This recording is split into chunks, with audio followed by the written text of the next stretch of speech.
بنت عبداللہ نے کراچی سے پوچھا ہے تقدیر میں سب لکھا ہے تو عمل کا کیا فائدہ؟ جب تقدیر میں سب کچھ لکھ دیا جاتا ہے تو پھر محنت اور عمل کرنے کا کیا فائدہ؟ کیونکہ ہونا تو وہی ہے جو اللہ نے لکھ دیا ہے۔ دیکھیے اللہ تعالیٰ کو تو سب چیزوں کا علم پہلے سے موجود ہے، تو اللہ تعالیٰ نے اسی حساب سے سب چیزوں کو لکھ لیا۔ اللہ کو پتہ ہے کون جنت میں جائے گا، کون جہنم میں جائے گا، کون اچھے اعمال کرے گا، کون برے اعمال کرے گا، تو جو لکھا ہوا ہے اسی حساب سے ہوتا ہے۔ تو اللہ کے علم میں پہلے سے یہ بات موجود ہے، اللہ کا علم کامل ہے، اور جو کچھ اللہ نے اس علم کے حساب سے لکھ دیا وہ اسی طرح سے ہوتا چلا جا رہا ہے۔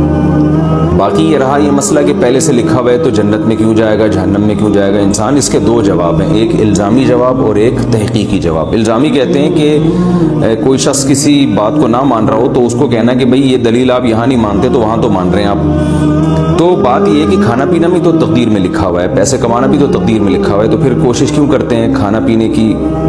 دسترخوان کیوں لگاتے ہیں؟ تقدیر میں ہوگا تو نوالا اٹھ کے منہ میں خود بخود چلا جائے گا، وہاں کیوں نہیں سوچتے؟ یہ الزامی جواب ہے۔ تو جیسے وہاں نہیں سوچتے، آپ کو عمل میں بھی خود عمل کرنا پڑے گا، ایسے تقدیر پہ بھروسہ کر کے آپ کو بیٹھنے کی اجازت نہیں ہے۔ اب ظاہر ہے وہاں کھانے پینے میں اور اپنے دنیا کے معاملات میں آپ تقدیر پہ بھروسہ اس لیے نہیں کرتے کہ آپ کو پہلے سے پتہ نہیں ہے کہ کیا لکھا ہے،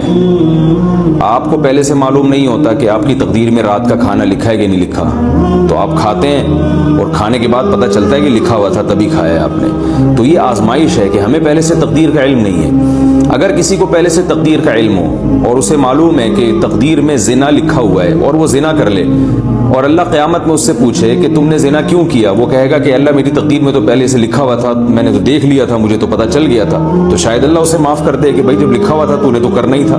لیکن مسئلہ یہ ہے کہ اگر کوئی شخص زنا کرتا ہے، قیامت میں اللہ اسے سزا دے گا اور وہ یہ کہے کہ اللہ تقدیر میں تو زنا پہلے سے لکھا ہوا تھا تو مجھے سزا کیوں مل رہی ہے؟ تو اللہ کہیں گے تجھے کس نے بتایا تھا کہ زنا لکھا ہوا ہے؟ تو یہی آزمائش ہے، ہمیں پہلے سے پتہ نہیں ہے کہ کیا لکھا ہوا ہے، ہمیں تو کام کرنے کے بعد پتہ چلتا ہے، یہی آزمائش ہے۔ تبھی قرآن مجید میں اللہ تعالیٰ کے ارشاد ہے کہ جب نافرمان لوگ کہیں گے کہ اللہ تو نے تو پہلے سے یہ سب چیزیں تو پہلے سے طے شدہ تھیں کہ ہم نے کیا کرنا ہے،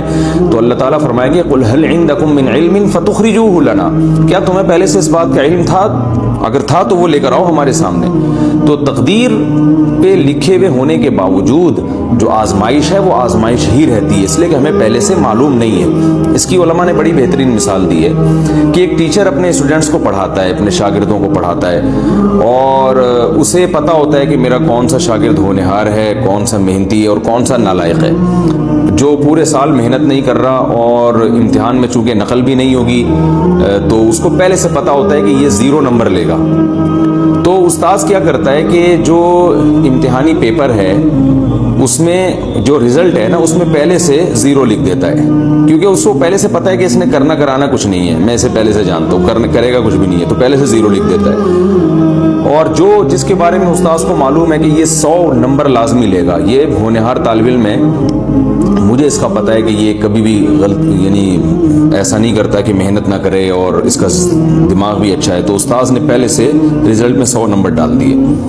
لیکن استاذ اپنے اس رزلٹ کی بیس پہ جو استاذ نے نمبر لگائے رزلٹ اناؤنس نہیں کرتا بلکہ امتحان لیتا ہے تاکہ کل کو حجت تمام ہو جائے۔ جب امتحان لیتا ہے تو نالائق طالب علم جو ہے اس کے کوئی کویشچن ہی حل نہیں کرتا، اس کے جب اس کے پیپر ایگزامینر جب پیپر جو ہے وہ ٹیچر جو پیپر چیک کرنے والا ہے اس کے سامنے آتا ہے تو وہ دیکھتا ہے کہ اس نے تو کچھ بھی نہیں کیا، صرف صفائی کے نمبر اگر اس کو دیے جائیں تو دیے جائیں، کیونکہ خالی پیپر چھوڑ کر آیا ہے، ایک ڈاٹ کا نشان بھی نہیں ہے اس میں، تو وہ 0 لگا دیتا ہے۔ اور جس ہونہار طالب علم نے پیپر بھرپور طریقے سے حل کیا وہ 100 لگا دیتا ہے۔ تو جس ٹیچر نے جو جب عملی طور پر امتحان لیا گیا تو نالائق طالب علم کے 0 نمبر آئے، اور جو ہوشیار تھا، ذہین تھا، محنتی تھا، اس کے 100 نمبر آئے۔ اب طالب علم کو کہیں سے پتہ چل گیا کہ میرے ٹیچر نے تو پہلے ہی سے 0 لگایا ہوا تھا، اور جو ذہین ہے اس کو پتہ چل گیا کہ پہلے سے ہی 100 لگایا ہوا تھا۔ تو اب نالائق طالب علم جس نے محنت نہیں کی، امتحان پاس نہیں کیا، کیا وہ اس بیس پہ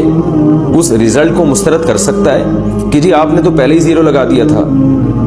اگر وہ کیس کرے اور کہے کہ ٹیچر سے کہ آپ نے تو رزلٹ کے پیپر میں پہلے ہی 0 لگا دیا تھا، تو جو ٹیچر ہے نا وہ یہ کہے گا کہ تم یہ نہ دیکھو کہ میں نے لگایا تھا نہیں لگایا، تم یہ دیکھو میں نے صحیح لگایا تھا غلط لگایا تھا۔ مجھے چونکہ پتا تھا کہ تم نالائق ہو تو میں نے تمہیں آزمایا ہے اور تم اس امتحان میں ناکام ہوئے ہو. تو مجھے پہلے سے علم تھا کہ ناکام ہوئے ہو, لہٰذا میں نے پہلے ہی لگا دیا تھا کیونکہ میرا علم کامل ہے. تو انسان سے تو پھر بھی غلطی ہو سکتی ہے, وہ جس طالب علم کو 0 نمبر دینے چاہیے اس کو 50 دے سکتا ہے, 20 نمبر دے سکتا ہے, لیکن اللہ سے غلطی نہیں ہوتی. تو اللہ تعالیٰ نے چونکہ تقدیر کا علم مخفی رکھا ہے, لہذا ہماری اب آزمائش اس میں یہ ہے کہ ہمیں نہیں پتا کہ ہم جنت میں جائیں گے جہنم میں جائیں گے, ہمارے مقدر میں گناہ لکھا ہے نیکی لکھی ہے, ہمیں عمل کرنا ہے. حدیث میں آتا ہے اعملوا فکل میسر لما خلق لہ, جس نے جہاں جانا ہے وہ ویسے اعمال کرتا ہے.